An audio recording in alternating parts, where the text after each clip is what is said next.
सगड़ा बहना राम राम। मैं उतारो देसी पत्रकार रवि। झलको झुंझुनू चैनल की जो देसी कोरोना जागरूकता यात्रा चल रही है, एक महीने आज आप पहुंचे हैं झुंझुनू का रिको एरियम जठे एक जो वेयर हाउस है केंद्रीय भंडार निगम जो भारत सरकार द्वारा संचालित है। एक ऊपर देखा तो अठे बहुत सा अपने ट्रक वगैरह खड़े हैं जक मान सामान है जो गेहूँ वगैरह ही बा रहे हैं सप्लाई के लिए। अभी जो चाल के देसी पड़ताल कर से पूछ से कि के व्यवस्था है और के व्यवस्था के द्वारा करी जा रही है। कता के जो अभी लेबर की बात करें वो भी अभी पूछ से। हाँ साहब, कौन सा पोस्ट पर? मैं खाद्य निगम से इंस्पेक्टर प्रेम सिंह हूँ और हमारा यहाँ से गेहूँ उठाव करते हैं। उसके बाद में इसके कागज ऑनलाइन बनते हैं और ऑनलाइन बना के और डीलरों के पास में भेजते हैं। ठेकरों जो ऑनलाइन वगैरह डीलर कर पहुंचाया जाए, क्रय विक्रय है वो जो संस्था है वो ऑनलाइन करके भेजते हैं। थारकन मार्कन कौन भेजे, डीलर कन भेजे, डीलर कन भेज दे तो अभी के बाद में जो गाँव में गेहूं सप्लाई हुए बैठे हुए भेजा जाए। जी जी उरे से जाओ। तो जो लॉकडाउन है अभी अपने लॉकडाउन चल रही है, एक मान कब जो है व्यवस्था कर रखी है अभी या व्यवस्था तो 3 महीने हो गए, तीसरा महीना चल रहा है। तीसरा महीना चल रहे हैं तो प्रॉपर तरीका से सप्लाई हो रही है। प्रॉपर तरीका से सप्लाई हो रहा है। जी जी जी जो उठता है जितना माल उसका शाम तक उसका ऑनलाइन बिल बन जाता है, कागज बन जाते हैं मतलब। तो लगभग कतोक जो 3 अभी आप बात करें जदू लॉकडाउन चल रही है, कोविड-19 की जो महामारी फैल रही है, एक मान लगभग कतोक के सामान जो अभी थारे द्वारा जो गांव में डिस्ट्रीब्यूट कर दिए गए। जी गांव का कम से कम हर महीने डबल आ रहा है। पहले 5 किलो आता था, अभी 10 किलो आ रहा है। तो पहले 69 के करीबन आता था और अभी डबल हो गया। मतलब 140 हजार के कट्टे करीबन पहले आता था, अभी उसका डबल हो गया। मतलब 40,000 के करीबन आता था पहले, अभी 2,80,000 के करीबन माल आ रहा है। तो हर एक गांव में ये पहुंचाया जाके? जी हर एक गांव में पहुंचाया जाता है जहाँ जहाँ डीलर है। भंडार गृह अधीक्षक ही थे पूनम कुमारी जी। आओ आप बातचीत कर से पूछ से कि भाई की तरीकों की व्यवस्था है आंक द्वारा करी जा रही है। चैनल पर बना रहो।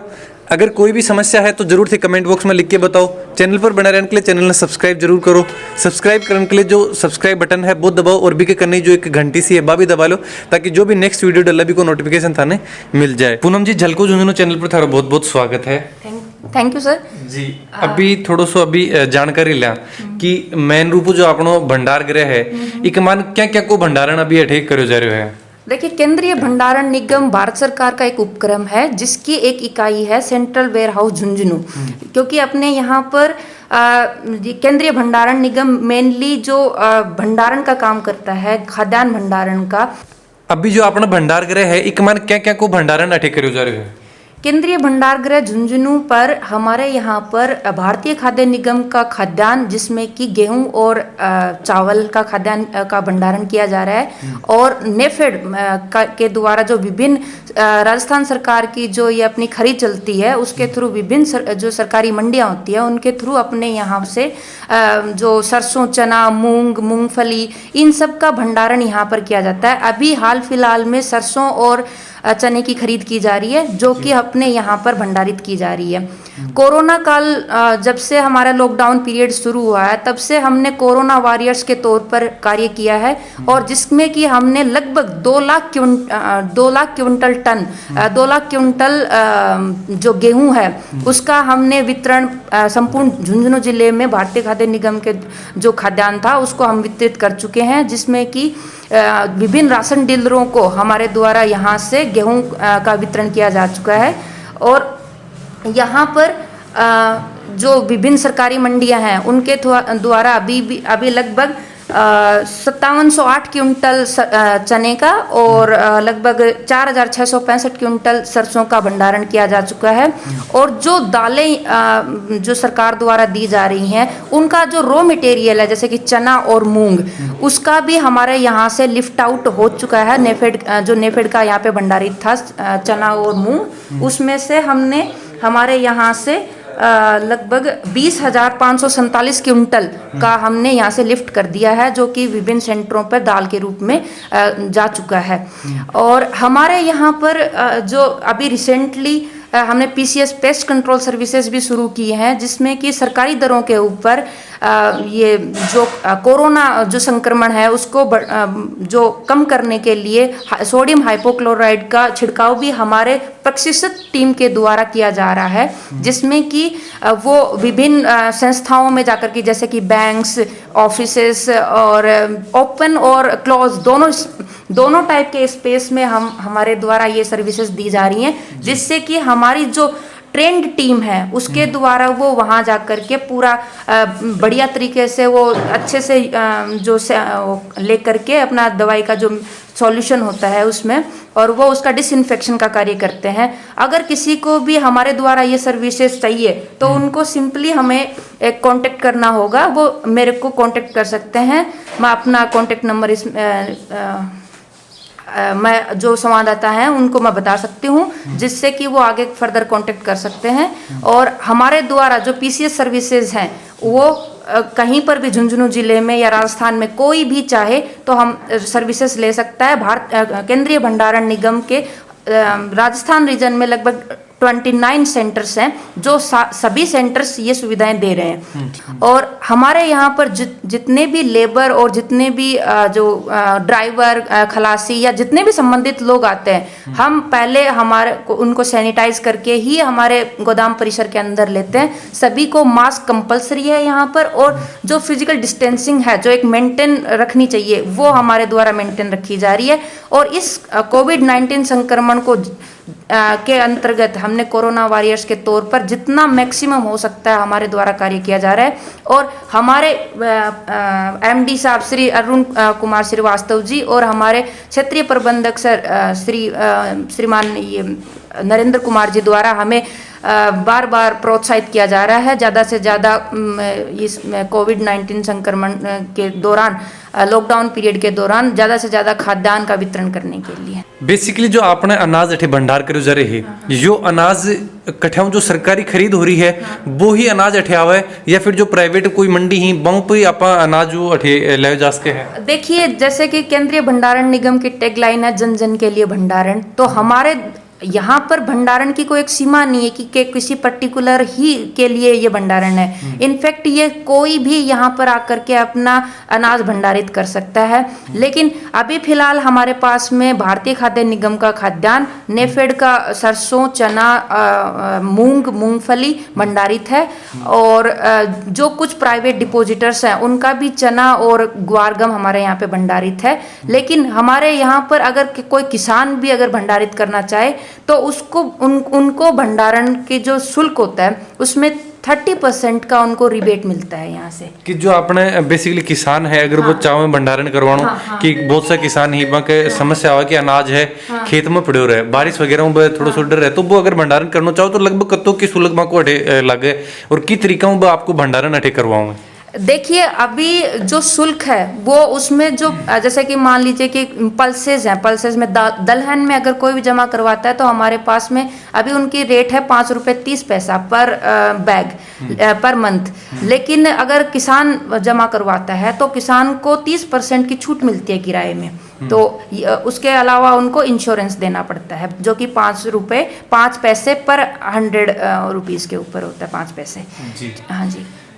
अभी और जो कि मान लो मैं जो सावधानी की बात कर रहा हूँ बाकी बढ़ती जा रही है, क्योंकि अनाज है जो आपनो अठे स्टोर होने के बाद में हर एक गांव में जो अपना वितरित हो रहे हैं, तो बिकले की सावधानी बढ़ती जा रही है। देखिए, हमारे यहाँ पर जो भी कोई ट्रक रिसीव होता है, सबसे पहले हमारी जो ट्रेंड हमारे यहाँ पे टेक्निकल स्टाफ है उनके द्वारा प्रॉपर उसकी एनालिसिस की जाती है। गाड़ी में हर एक मतलब जो एनालिसिस के तौर पे सबसे पहले सैम्पलिंग होती है। सैम्पलिंग के अंदर उनके पूरे फैक्टर्स होते हैं अलग अलग, वो फैक्टर्स चेक किए जाते हैं कि गाड़ी गोदाम में लगने लायक है या नहीं है।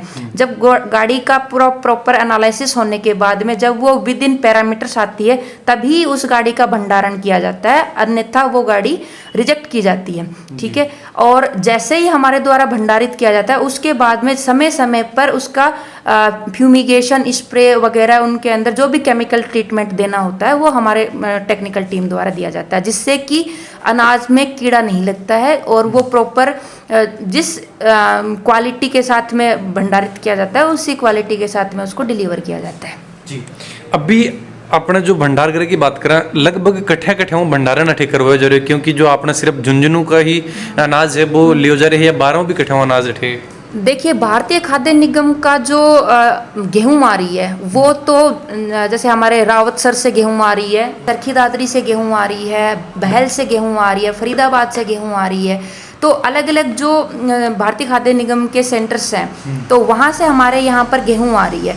लेकिन हमारे पास में जो सरसों और जो चना आ रहा है वो हमारे जो झुंझुनू जिले की ही विभिन्न क्रय विक्रय संस्थाएं हैं, जैसे कि झुंझुनू क्रय विक्रय, आबूसर क्रय विक्रय, आबूसर जीएसएस ये अपनी डूंडलोद केवीएसएस, मुकुंदगढ़ केवीएसएस, नवलगढ़, उदयपुर वाटी, इधर अपने सूरजगढ़, चिड़ावा में भी सब सेंटर्स हैं, ऐसे ही सूरजगढ़ में भी सब सेंटर्स हैं। तो उन सब जगह से हमारे यहाँ पर माल भंडारित किया जा रहा है। अभी अनाज भंडार गृह में की तरीका अनाज को सैंपलिंग वगैरह की तरीका हुआ है बाबी अभी जितना भी आपने दर्शक ही ने दिखाना चाहूँगा वीडियो ज़्यादा से ज़्यादा शेयर कर दो थे और पूरा वीडियो देखो क्योंकि जो भी गेहूँ वगैरह अपने खाद्य सुरक्षा में जो भी जुड़ रहे हैं लोग गेहूँ वगैरह हुए की तरीकों भी सैंपलिंग वगैरह हुआ है बाबी अभी आप पूछे।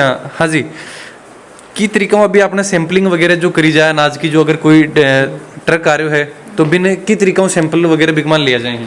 सर सबसे पहले तो हम अपना मतलब ट्रक जो बाहर गेट पे आता है उसको चारों तरफ से उसके जो भी बैग्स होते हैं उनकी रैंडमली सैम्पलिंग करते हैं। सैंपल को जब अपन कलेक्ट करके लेके आते हैं तो यहाँ अपन हमारे पास इक्विपमेंट्स है उसके थ्रू हम उसमें एनालिसिस करते हैं। जैसे दिखाओ देखिए जैसे कि ये एक सैंपल लाए हम, ठीक है, ये गाड़ी नंबर है और यहाँ पर कौन सी सोसाइटी के सारी चीज़ें इसमें लिखी रहती हैं। ये पूरा प्रॉपर पैक करके लाते हैं ताकि इसमें जो हमने सैंपल ड्रॉ हुआ है उसमें किसी तरीके की कोई काट छांट ना हो जाए। उसके बाद में इस सैंपल को हम जो हमारी जो परखी प्लेट है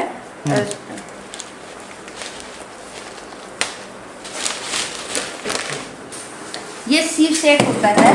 इस सीव सेट के अलग अलग इसके पार्टीशन होते हैं जो कि अलग अलग कमोडिटी के अकॉर्डिंग होते हैं। अभी इसके अंदर जो जैसे कि अपनी चना है तो चने के लिए कितना इसमें एक्चुअली 4 अलग अलग साइज़ के पोर साइज़ होते हैं जो कि उसमें अलग अलग रिफ्लेक्शन के लिए होते हैं।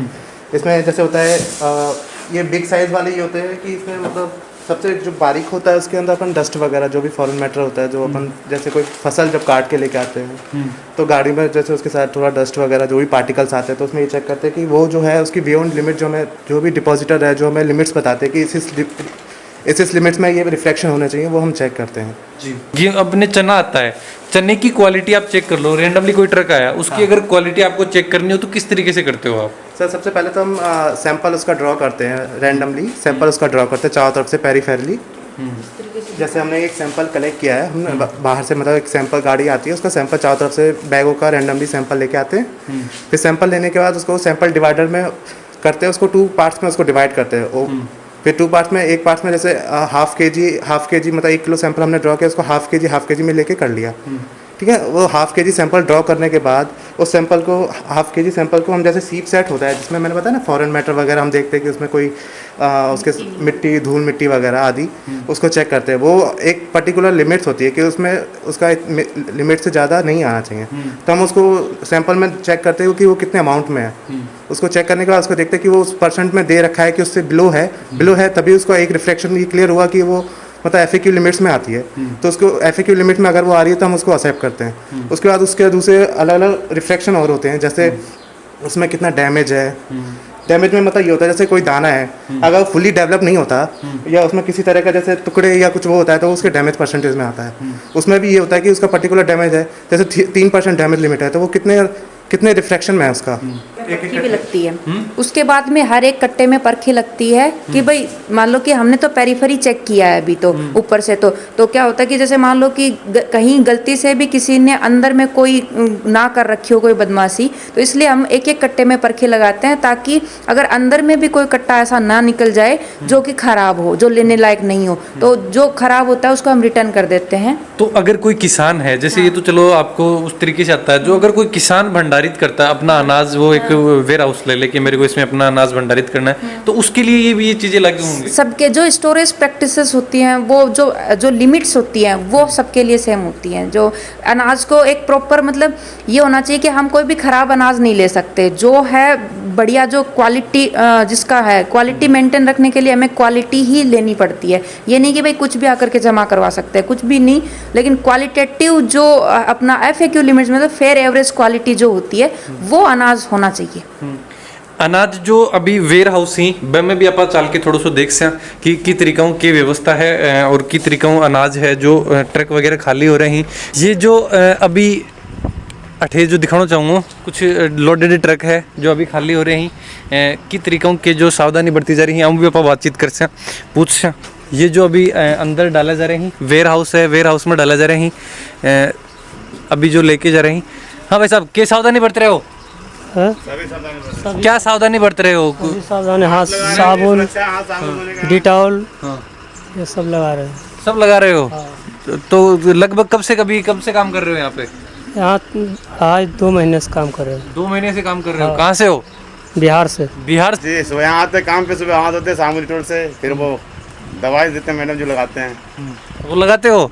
दवाई मिलती है ना जो हाथ धोने के लिए? तीनों जिला को आपने जो अनाज भंडार गृह मात्र एक भी के ऊपर आज जो देसी पड़ताल करी है कि क्या व्यवस्था है। बहुत सा जो ट्रक ही 12 खड़े हैं, आपको नंबर को वेट कर रहे हैं कि कणा सी को नंबर आवे और कणा सी जो एक मान को खाली होगो।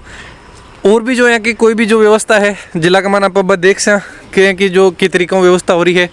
सैम्पलिंग है जो अनाज है, जो खाद्य सुरक्षा में जो अनाज है जो लोगों ने प्रोवाइड करवाया जा रहा है, जो सुविधा दी जा रही है कि कोई भी भूखो न सोए, हर एक आदमी तक राशन पहुँचाया जाए। इकले जो व्यवस्था है थाना वीडियो कसो लागो कमेंट बॉक्स में जरूर लिख के बताओ और वीडियो ज़्यादा से ज़्यादा शेयर करो। जय झुंझुनू, जय राजस्थान, जय हिंद।